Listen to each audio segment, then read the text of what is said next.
Hello everyone and welcome back to the Learner's Village. Today we will discuss second chapter of macroeconomics, that is basic concepts of macroeconomics. In this video we will complete one very important topic, one very important concept of this chapter, that is domestic territory. ये बहुत ही important topic है, exam में अक्सर पूछा जाता है। और जो फोर्थ चैप्टर है मेज़रमेंट ऑफ नेशनल इनकम, वहाँ पर नेशनल इनकम को मेज़र करने में जो न्यूमेरिकल्स आएंगे वहाँ पे ये कॉन्सेप्ट बहुत हेल्प करेगा। जनरली यहाँ से क्वेश्चन आता है आइडेंटिफाई करने के लिए कि ये डोमेस्टिक टेरिटरी का पार्ट है या नहीं है। तो आप अच्छे से ध्यान से पढ़िए और पूरी जो भी डाउट हैं सब क्लियर हो जाएंगे और बहुत ही इजी तरीके से आप समझ पाएंगे डोमेस्टिक टेरिटरी के कॉन्सेप्ट को। First of all, domestic territory आपने सुना होगा या जनरली हम जानते हैं कि कोई कंट्री की पॉलिटिकल बाउंड्री क्या है, ठीक है, या कोई कंट्री की ज्योग्राफिकल बाउंड्री क्या है। ओके, तो डोमेस्टिक टेरिटरी या इकोनॉमिक टेरिटरी भी कहते हैं डोमेस्टिक टेरिटरी को, तो दोनों ही एक ही हैं। डोमेस्टिक टेरिटरी और इकोनॉमिक टेरिटरी दोनों ही सिमिलर हैं, लेकिन जो ज्योग्राफिकल टेरिटरी है या पॉलिटिकल टेरिटरी है, ठीक है, तो इसमें पॉलिटिकल टेरिटरी और डोमेस्टिक टेरिटरी में डिफरेंस है, बहुत छोटा सा डिफरेंस है। और ये जो छोटा सा डिफरेंस है यही एग्ज़ाम में पूछा जाता है, ठीक है। तो पॉलिटिकल टेरिटरी या ज्योग्राफिकल टेरिटरी सभी जानते हैं। जैसे हम अपनी इंडिया की बात करें तो ये हमारी क्या है, ज्योग्राफिकल टेरिटरी है। ओके, ये हमारी ज्योग्राफिकल टेरिटरी है या पॉलिटिकल टेरिटरी है, पॉलिटिकल बाउंड्री है। जम्मू कश्मीर से लेके कन्याकुमारी तक, गुजरात से गुवाहाटी अरुणाचल प्रदेश तक, और इंक्लूडिंग अंडमान निकोबार एंड लक्षद्वीप, ये हमारा इनक्रेडिबल इंडिया है। ओके, ये हमारी ज्योग्राफिकल या पॉलिटिकल बाउंड्री है। बट जब हम डोमेस्टिक टेरिटरी की बात करेंगे या इकोनॉमिक टेरिटरी की बात करेंगे तो थोड़ा सा डिफरेंस है। थोड़ा सा डिफरेंस अगर मैं जनरली कहूँ तो 0.01% का डिफरेंस है डोमेस्टिक टेरिटरी और पॉलिटिकल टेरिटरी में, ठीक है। लेकिन इसी से क्वेश्चन पूछा जाता है, क्योंकि हम इकोनॉमिक्स के स्टूडेंट हैं तो हमें ये समझना ज़रूरी है और इस चैप्टर के पॉइंट ऑफ व्यू से भी बहुत ज़रूरी है। ऑलराइट, तो फर्स्ट ऑफ ऑल क्या है जो डोमेस्टिक टेरिटरी है वो क्या है। तो UNO, United Nations Organisation, United Nations Organisation ने एक डेफिनेशन दी है, इसको पढ़ेंगे फिर इसको समझना पड़ेगा थोड़ा सा। आप पहले एक सुन लीजिए एक बार। इकोनॉमिक टेरिटरी और domestic territory is the geographical territory administered by a government within which persons, goods and capital circulate freely। UNO ने क्या कहा कि जो डोमेस्टिक टेरिटरी है वो एक ऐसी ज्योग्राफिकल बाउंड्री है, ऐसी ज्योग्राफिकल एरिया है जिसमें कोई एक गवर्नमेंट के अंडर में जो पर्सन्स हैं, गुड्स हैं और कैपिटल वो फ्रीली सर्कुलेट होते हैं। फ्रीली सर्कुलेट होने का मतलब इस गवर्नमेंट के कहने पे ये यहाँ गुड्स, पर्सन्स एंड जो कैपिटल है वो सर्कुलेट होगा। फॉर एग्जांपल, इंडिया का कोई भी गुड्स है वो बांग्लादेश में या चाइना में ऐसे नहीं जा सकता, कुछ कंडीशंस हैं, एक्सपोर्ट ड्यूटी लगेगी, लाइसेंस होगा तब जाएगा। लेकिन इस टेरिटरी में ये फ्रीली सर्कुलेट होगा। यूएनओ ने ऐसे इसको डिफाइन किया है, ठीक है। तो ये डेफिनेशन आप लिख लीजिए, इसका एक स्क्रीनशॉट आप ले सकते हैं। पहले भी मैंने थोड़ा टाइम दिया है आप लोगों को स्क्रीनशॉट लेने का, स्टार्टिंग में इसका स्क्रीनशॉट ले लीजिए आप आराम से। तो ये डेफिनेशन हमको याद करना है, पूरी तरह से याद करना है, समझना है। कुछ की टर्म्स हैं वो हमें नोट करने और लर्न कर लेने हैं, ये हमको डेफिनेशन लिखना है अगर पूछा जाता है तो। इससे ज़्यादातर क्वेश्चन यहाँ से आइडेंटिफाई करने का आता है। What is the meaning of domestic territory generally नहीं आएगा, आइडेंटिफाई करने का आएगा कि कौन सा जो है टर्म, कौन से लोग जो है इसमें डोमेस्टिक टेरिटरी में आएंगे, कौन से नहीं आएंगे, ठीक है। तो अब हम आगे बात करेंगे। ये हो गई हमारी पॉलिटिकल बाउंड्री। इस पॉलिटिकल बाउंड्री में कुछ चीज़ें प्लस और कुछ चीज़ें माइनस होंगी तो हमें मिलेगा डोमेस्टिक टेरिटरी। पॉलिटिकल बाउंड्री में कुछ प्लस करेंगे और कुछ माइनस करेंगे तो हमारा डोमेस्टिक टेरिटरी या इकोनॉमिक टेरिटरी हमको मिल जाएगा। ओके, तो हम क्या क्या प्लस करते हैं इसमें। सबसे पहले हम देखेंगे क्या इसमें इंक्लूड करते हैं। डोमेस्टिक टेरिटरी में पॉलिटिकल टेरिटरी या पॉलिटिकल बाउंड्री के अलावा क्या क्या इंक्लूड करते हैं। जनरली बच्चे क्या करते हैं जब पढ़ाया जाता है उनको कि क्या क्या इंक्लूड करते हैं, तो डोमेस्टिक टेरिटरी में वो यही चीज़ें लिख देते हैं, बाकी इसको नहीं लिखते हैं। तो ये चीज़ ध्यान रखना, इसमें कुछ चीज़ें प्लस होंगी जो मैं यहाँ पे बताऊँगा, अभी डिस्कस करेंगे हम, और कुछ चीज़ें इंक्लूड नहीं होंगी वो हम यहाँ पर डिस्कस करेंगे। तो इस पॉलिटिकल बाउंड्री में क्या क्या और चीज़ें ऐड होंगी वो आप देख लीजिए, ठीक है।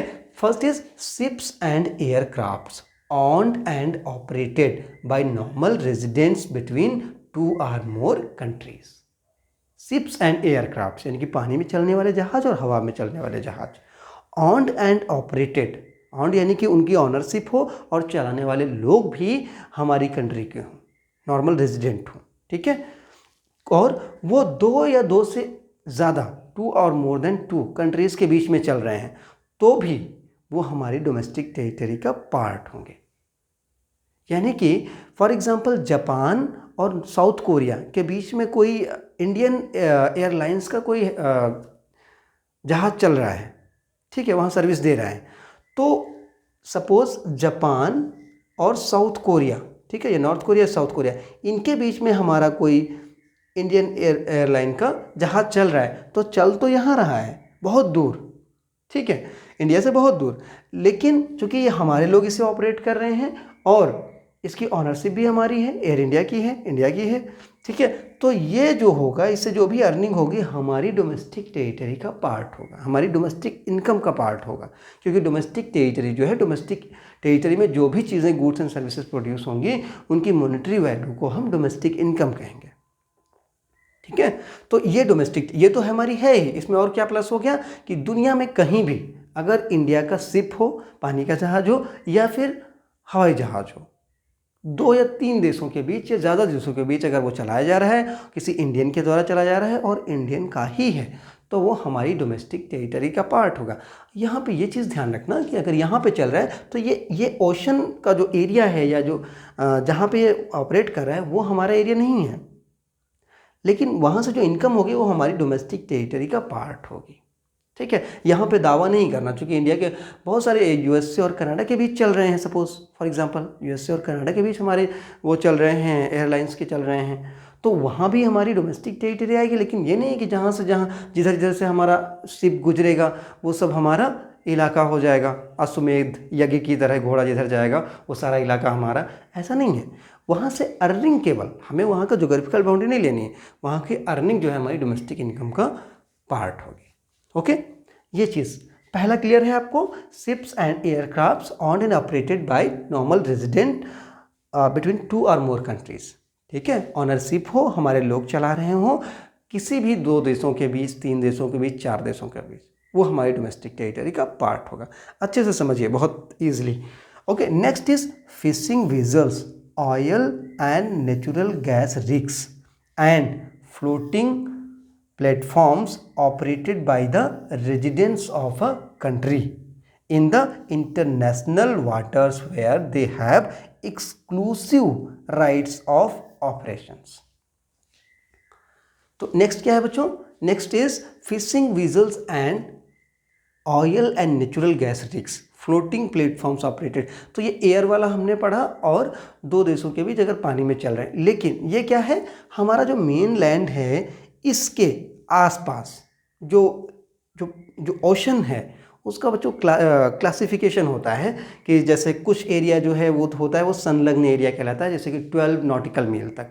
12 नॉटिकल मील जो हमारा कोस्टल एरिया है, यहाँ से 12 नॉटिकल मील, और 12 नॉटिकल मील से 24 नॉटिकल मील तक हमारा जो होता है वो कहलाता है इंटरनेशनल एरिया, ठीक है।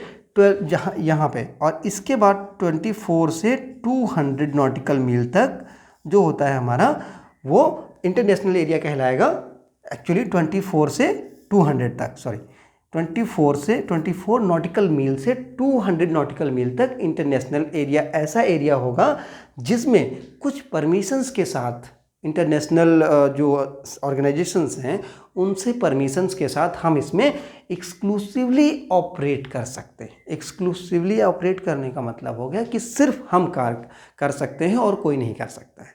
अनन्य आर्थिक क्षेत्र, एक्सक्लूसिव इकोनॉमिक जोन इसको कहते हैं, ठीक है। तो इसके लिए भी हमें राइट लेना पड़ेगा, परमिशन लेनी पड़ेगी, तब हम इसमें ऑपरेट कर सकते हैं। अगर हमें किसी चीज़ की परमिशन है तो हम इसमें ऑपरेट करेंगे, तो ये एरिया हमारा डोमेस्टिक टेरिटरी में काउंट होगा। और एक चीज़ और है, जो इंटरनेशनल वाटर है, इसके बाद 200 नॉटिकल मील के बाद किसी कंट्री का नहीं होता है, वो इंटरनेशनल प्रॉपर्टी होती है। उसमें कोई भी ऑपरेट नहीं कर सकता, कोई भी माइनिंग नहीं कर सकता है, कोई भी उसमें कुछ काम नहीं कर सकता। हाँ, अगर शिप्स वगैरह जाना है वो रास्ते के फॉर्म में यूज़ कर सकते हैं, वो सभी यूज़ करेंगे, लेकिन ऐसा नहीं कि वहाँ पे कोई माइनिंग की जाए या वहाँ उसको किसी इकोनॉमिकल फॉर्म में या ट्रेड के फॉर्म में यूज़ किया जाए। ऑलराइट, तो ऐसे इलाके इंडियन ओशन, जैसे हमारे लिए इंडिया के कंटेक्स्ट में इंडियन ओशन में एक लिमिट तक जहाँ पे हमें एक्सक्लूसिव राइट है माइनिंग करने का या दूसरे काम करने का, तो वो एरिया हमारा डोमेस्टिक टेरिटरी का पार्ट होगा। इसी तरह से सभी कंट्रीज़ के साथ, मैं इंडिया के रेफरेंस में बता रहा हूँ, किसी भी कंट्री के साथ अगर उसकी डोमेस्टिक टेरिटरी पढ़ी जा रही है तो सारी चीज़ें उसके साथ भी एप्लीकेबल होंगी। ऑलराइट, तो ये हो गया। अच्छा, 1 nautical mile is equal to 1.8 kilometre something. Okay, 1.852, 1852 metre होता है, तो लगभग आप ये समझ लो लगभग 2 किलोमीटर होता है 1 नॉटिकल मील। तो ये हो गया हमारा इंटरनेशनल वाटर्स में हमारा क्या क्या राइट है। Fishing vessels, oil and natural gas rigs and platforms, ठीक है, operated by residents of a country. Alright, तो ये वही चीज़ है कि हमारे लोग काम उसमें कर रहे हैं, हमारे लोग उसमें चला रहे हैं, नॉर्मल रेजिडेंट्स ऑफ इंडिया अगर चला रहे हैं तो वो हमारी डोमेस्टिक टेरिटरी का पार्ट होगा। ठीक है, अब इसमें बहुत सारी चीज़ें हैं। फिशिंग वीजल है क्या, यानी कि मछली पकड़ने के जो भी उसमें नाव हैं, वो सारी चीज़ें। और क्या है, नेचुरल गैस रिग्स, गैस के नेचुरल गैस वहाँ पे कुछ जो उसके संयंत्र होते हैं वो चल रहे हैं, तो वो सारी चीज़ें जो फ्लोटिंग प्लेटफॉर्म्स हैं वो सारी चीज़ें हमारी डोमेस्टिक टेरिटरी का पार्ट होंगी। ठीक है, यहाँ से सेकंड वाले से क्वेश्चन बहुत कम बनता है, थर्ड वाला बहुत इंपॉर्टेंट है। थर्ड मोस्ट जो क्वेश्चन पूछा जाता है, बहुत फ्रीक्वेंसी होती है, embassies, consulates and military establishment of a country located abroad. Embassies क्या है हम बताएंगे, कंसुलेट्स और military establishment of a country located abroad. First is embassies. Embassies क्या होती हैं? एम्बेसीज आपने बहुत बार सुना होगा कि इंडिया की एम्बेसी जापान में है या जापान की एम्बेसी इंडिया में है, तो जनरली सभी देशों की एम्बेसी दूसरे देशों में होती है। जैसे इंडिया की एम्बेसी जितने भी मान्यता प्राप्त देश हैं लगभग सब जगह नॉर्मल जो है सब जगह वहाँ पे एम्बेसी है इंडिया की। और एम्बेसीज का कॉन्सेप्ट ये होता है कि उस पर्टिकुलर देश में वो एक कंट्री को रिप्रेजेंट करता है। फॉर एग्जांपल यूएसए में इंडिया की एम्बेसी है, तो यूँ समझ लीजिए कि यूएसए में इंडिया की जो एम्बेसी है वो इंडिया को यूएसए में रिप्रेजेंट कर रही है। अगर यूएसए को कुछ डायरेक्टली कहना है इमीडिएटली, तो वो यूएसए में इंडिया की एम्बेसी है तो वहाँ के एम्बेसडर को बुलाएगा और उससे अपनी बात कहेगा। इसी तरह से आप सुनते होंगे, कई बार सुनते होंगे कि इंडिया ने पाकिस्तान के एम्बेसडर को तलब किया, ठीक है, लाइन हाजिर किया या उसको बुलाया और उनसे खेद जताया कि आप सीज़ फायर क्यों कर रहे हैं, ऐसा आप सुनते होंगे। तो एक्चुअल में एम्बेसी में क्या होता है, जो जैसे दिल्ली में लगभग सारी एम्बेसीज दिल्ली में होती हैं, कैपिटल में होती हैं, तो यहाँ पे जैसे यूएसए की एम्बेसी है तो समझ लीजिए इतना ये यूएसए है। इसी तरह से हमारी एम्बेसीज भी हैं, यूएसए में हमारी एम्बेसी है, ठीक है। तो एम्बेसी का कॉन्सेप्ट बहुत ही स्पेशल है, इसको समझ लीजिए। अगर यूएसए में एम्बेसी है तो आप यूँ समझिए कि हमारा इंडिया वहाँ पर छोटा सा है, इंडिया हमारी ही लैंड है, हमारा ही फ्लैग वहाँ होस्ट होगा, हमारे रूल्स वहाँ पे चलेंगे, हमारे नियम वहाँ पे चलेंगे, ठीक है। फॉर एग्जांपल एक और आपको बताऊँ, सपोज़ कि कोई जो है कोई क्राइम कर देता है और आ करके इंडिया में यूएसए की एम्बेसी में शरण ले लेता है, शरण मिल गई उसको, यूएसए ने दे दी। अगर अब उसको इंडिया में ही है, ठीक है, लेकिन यूएसए की एम्बेसी में है, अगर इंडिया को पकड़ना है उसे तो उसे यूएसए से परमिशन लेनी पड़ेगी, तब उसे पकड़ सकते हैं इंटरनेशनल लॉज के अकॉर्डिंग, ठीक है।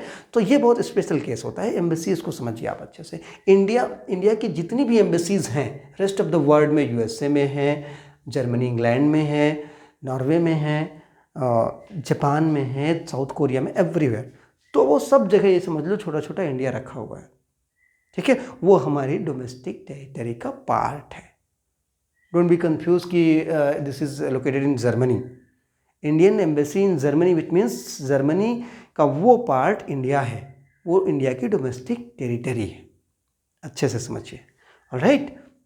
तो ये हो गया एम्बेसी। इसी तरह से होता है कंसुलेट। कंसुलेट्स क्या होते हैं? वाणिज्यिक दूतावास होते हैं जो इंडिया के इंटरेस्ट को वहाँ पे रिप्रेजेंट करते हैं, इंडिया का इंटरेस्ट जो भी रिप्रेजेंट करते हैं इंडिया को, और जो भी चीज़ें होती हैं वहाँ पे वो उसे मैनेज करते हैं, ठीक है। Next, military establishment of a country. Military establishment का मतलब ये होता है जैसे यूक्रेन में वार चल रहा है, तो अगर वहाँ पे शांति सेना भेजनी है, सपोज़ कि कुछ समझौता हो जाता है, वहाँ पे शांति सेना भेजी जाएगी, और जैसे इंडिया ने भेजी अगर वहाँ पे, तो वहाँ पे जो मिलिट्री इस्टेब्लिशमेंट होगा वो हमारी डोमेस्टिक टेरिटरी का पार्ट होगा। जैसे श्रीलंका में इंडिया ने शांति सेना भेजी थी 1987 में, ठीक है, तो वो मिलिट्री इस्टेब्लिशमेंट जो होगा वो हमारी डोमेस्टिक टेरिटरी का पार्ट होगा। ओके, इसी तरह से नाटो कई अफ्रीकन कंट्रीज़ में शांति सेना भेजती है, तो वो क्या है, इंडिया की भी बहुत सारी जो है सेनाएं हैं, बहुत सारे सैनिक बाहर पड़े हुए हैं एज ए शांति दूत, तो वहाँ पे क्या है, वो हमारी मिलिट्री इस्टेब्लिशमेंट जो होगा वो जहाँ कहीं भी होगा, किसी भी वर्ल्ड में, किसी भी कंट्री में, वो हमारी डोमेस्टिक टेरिटरी का पार्ट होगा। सबसे ज़्यादा पूछा जाता है एम्बेसी, तो आप एम्बेसी को अच्छे से समझिए, कन्फ्यूज़ नहीं होना कि रसिया में इंडिया की एम्बेसी है तो आप सोचो कि रसिया में है तो इंडिया का कैसे होगा, नहीं। रसिया में इंडिया की एम्बेसी है तो वो इंडिया की डोमेस्टिक टेरिटरी है, दैट्स इट, राइट। तो ये दो चीज़ें, तीनों चीज़ें हो गई, ये हम प्लस करते हैं इस पॉलिटिकल बाउंड्री में। जितनी भी बाहर एम्बेसीज हैं वो इस पॉलिटिकल बाउंड्री में नहीं है, लेकिन इकोनॉमिक टेरिटरी या डोमेस्टिक टेरिटरी की जब हम बात करेंगे तो वो हमारी डोमेस्टिक टेरिटरी का पार्ट होंगी, ऑलराइट। ओके, अब इसमें क्या इंक्लूड नहीं होगा, तो जिस तरह से ये चीज़ें इंक्लूड हुई हैं वो दूसरी कंट्रीज़ में इंक्लूड नहीं होंगे। फॉर एग्जांपल, दूसरी कंट्रीज़ के हमारे यहाँ जो एम्बेसीज हैं वो हमारी डोमेस्टिक टेरिटरी का पार्ट नहीं होंगे। आगे देख लो आप, ठीक है। देखो, domestic territory does not include, क्या क्या इंक्लूड नहीं करता है, embassies, consulates and military establishment of foreign country. तो विदेशों से, फॉरेन कंट्रीज़ की जितनी भी एम्बेसीज हैं, जितनी भी मिलिट्री एस्टेब्लिशमेंट हैं, जितने भी कंसुलेट्स हैं, कोई भी हमारी डोमेस्टिक टेरिटरी का पार्ट नहीं होंगे, कोई भी हमारी डोमेस्टिक टेरिटरी का पार्ट नहीं होंगे। अगर लिख के आता है कि Russian embassy in India is a part of domestic territory of India और Russia, then this is the domestic territory of Russia, जिस देश की होगी, इंडिया की नहीं होगी। जबकि वो जोग्राफिकली आप देखेंगे कि इंडिया में लोकेटेड है, ऑब्वियसली है, लेकिन नहीं होगी, ठीक है। तो ये बहुत अच्छे से समझना, यही पूछा जाता है ज़्यादातर, मोस्टली। और consulates again and military establishment likewise, right. Next क्या है, ये ध्यान से देखो, international organisations like UNO, WHO, world bank, IMF, जितने भी इंटरनेशनल इंस्टीट्यूशंस हैं, ठीक है, उनका अगर कोई ऑफिस है यहाँ पे इंडिया में तो वो हमारी डोमेस्टिक टेरिटरी का पार्ट नहीं होगा। सपोज़ WHO का यहाँ पे ऑफिस हो, ठीक है, सपोज़ यहाँ पे छोटा सा ऑफिस है, तो ये हमारी डोमेस्टिक टेरिटरी का पार्ट नहीं है, इस चीज़ का ध्यान रखना हमें, ऑलराइट। ये हमारी डोमेस्टिक टेरिटरी का पार्ट नहीं होगा। तो इंटरनेशनल इंस्टीट्यूशंस हैं तो वहाँ पे जो भी हमारे देश में होंगे वो हमारी डोमेस्टिक टेरिटरी का पार्ट नहीं होंगे। इंटरनेशनल इंस्टीट्यूशंस, उसका कोई ऑफिस है तो वो हमारी डोमेस्टिक टेरिटरी का पार्ट नहीं होगा, ठीक है। तो ये हो गई हमारी डोमेस्टिक टेरिटरी में क्या क्या इंक्लूड नहीं करते हैं, ऑलराइट। आई थिंक चीज़ें क्लियर हो रही होंगी क्या है डोमेस्टिक टेरिटरी। ओके, अब हम यहाँ पे कुछ एग्जांपल्स लेंगे और अपने कॉन्सेप्ट को समझेंगे कि कैसे क्या है। मोस्टली ये एग्जांपल्स रिपीट होते हैं, जो रिपीटेड एग्जांपल्स हैं वो मोस्टली यही हैं, तो आप एक बार इनको देख लीजिए और एटलीस्ट 10 एग्जांपल्स आप इसके क्या इंक्लूड होता है क्या नहीं इंक्लूड होता है अपनी नोटबुक में लिख के रखिए। 10 एग्जांपल्स आपने लिख लिए हैं तो इसमें लगभग 4 और 5 दिए हुए हैं, 5 और लिखिए, 5 तो काफ़ी होंगे, ऑलराइट। देखो, first is Microsoft office in India. Microsoft office, तो माइक्रोसॉफ्ट क्या है, सपोज USA का है, इंडिया में है, तो जैसे ही चूँकि इंडिया में है तो इंडिया की डोमेस्टिक टेरिटरी में है तो ये इंडिया की डोमेस्टिक टेरिटरी का पार्ट होगा। यहाँ पे कन्फ्यूजन क्या क्रिएट करता है कि लिखता है हम सोचते हैं कि माइक्रोसॉफ्ट तो USA का है, तो USA का तो नहीं होगा, नहीं। अब हम ये देखेंगे कि वो जोग्राफिकली कहाँ लोकेटेड है। एम्बेसीज इनके अलावा, इनको छोड़ करके बाकी चीज़ें जो भी हमारी डोमेस्टिक टेरिटरी में है, हमारी पॉलिटिकल बाउंड्री में है, वो हमारी डोमेस्टिक टेरिटरी का पार्ट है। सिंपल। ओके, माइक्रोसॉफ्ट ऑफिस हो गया। And company in India owned by a Japanese. India में कोई कंपनी है, मालिक उसका जापानी है, तो चाहे जो मालिक हो, इंडिया में है तो वो इंडिया का है, मालिक या ऑनरशिप कोई भी हो, कहीं से भी ऑपरेट हो रहा हो, वो डोमेस्टिक टेरिटरी इंडिया की ही है, अगर इंडिया की पॉलिटिकल बाउंड्री में है, इन चीज़ों के अलावा। ओके, इसके अलावा और इसके अलावा, तो इंडिया की डोमेस्टिक टेरिटरी का पार्ट है। Okay, next, branch of foreign bank in India. कोई भी फॉरेन बैंक है इंडिया में ब्रांच है तो इंडिया की domestic territory. Next, Indian embassy in Japan, किसकी डोमेस्टिक टेरिटरी होगी? इंडिया की एम्बेसी जापान में है, तो भले ही जापान में लोकेटेड है लेकिन वो इंडिया की एम्बेसी है, क्योंकि एम्बेसी के मामले में वो पॉलिटिकल बाउंड्री वाला कॉन्सेप्ट नहीं चलेगा। ठीक है, ये चीज़ ध्यान रखना। तो ये सारी चीज़ें क्या है? डोमेस्टिक टेरिटरी का पार्ट है। अब क्या क्या चीज़ें डोमेस्टिक टेरिटरी में इंक्लूड नहीं होंगी वो देख लीजिए। An Indian company in London, London में है तो लंदन की है डोमेस्टिक टेरिटरी वो। इसी तरह से office of Reliance industry in New York. अब रिलायंस इंडस्ट्री इंडिया की है लेकिन वो न्यूयॉर्क में है तो न्यूयॉर्क की डोमेस्टिक टेरिटरी होगी। ब्रांच ऑफ एसबीआई है, एसबीआई तो इंडिया की है लेकिन चाइना में ब्रांच है तो वो चाइना की डोमेस्टिक टेरिटरी होगी। और रशियन एम्बेसी इन इंडिया, रसिया की एम्बेसी इंडिया में है तो भले ही वो पॉलिटिकल बाउंड्री में है इंडिया की लेकिन वो इंडिया की डोमेस्टिक टेरिटरी में नहीं आएगी क्योंकि वो एम्बेसी है। Okay, then Tata rented its building to Google in New York. Tata ने न्यूयॉर्क में एक बिल्डिंग गूगल को रेंट दी है, न्यूयॉर्क में बिल्डिंग है तो न्यूयॉर्क की है वो, भले ही उसके ऑनर टाटा हैं, इंडियन है, doesn't matter. Okay, next is Japan, जापानी company located in Mumbai, Japan की कंपनी मुंबई में लोकेटेड है तो वो मुंबई यानी कि इंडिया की डोमेस्टिक टेरिटरी है। That's it. आई होप कि ये टॉपिक आपको समझ में आया होगा। अगर कोई कन्फ्यूज़न है तो आप कमेंट सेक्शन में पूछ सकते हैं और अच्छे से पढ़िए। अगर कोई प्रॉब्लम है तो एक बार उसको अच्छे से देखिए। Alright, thank you for watching and stay tuned.